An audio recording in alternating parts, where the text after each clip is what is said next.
The suitable surgical technique to treat Raman would be cholecystectomy with CBD exploration, that means common bile duct exploration, and if required, cholecystectomy should be performed. The factors which needed to be considered for surgical treatment in the mentioned case, specifically for the Raman, because he has got some comorbidities, they're the hypertension and they're the atrial fibrillation and obviously the non-insulin diabetes mellitus. So a proper glycemic control with normalization of atrial fibrillation and hypertension would be very, very much important when you're planning for a surgery. So preoperatively, the patient should be cardiologically and obviously medically very fit.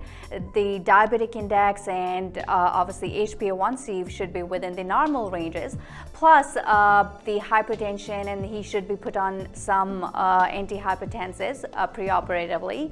And the last thing is atrial fibrillation. So a cardiology consult and 2D echocardiography should be performed before performing the surgery. Okay, so the indications for the biliary tract surgery is obviously he is diabetic. So in diabetes, there is more chance for the development of empyema and there is more chance for the perforation. So the first indication would be non-insulin dependent diabetes mellitus, and then multiple episodes of cholecystitis and biliary colic. So these are the indications for biliary tract surgery.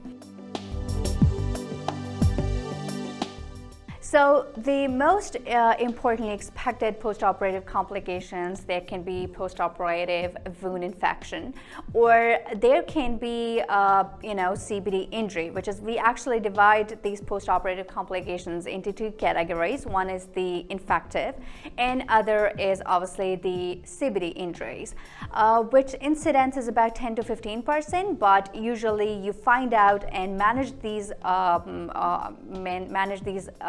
complications intraoperatively. But if there is a CBD injury, then hepatojejunostomy or the Roux-en-Y repair should be performed for these complications.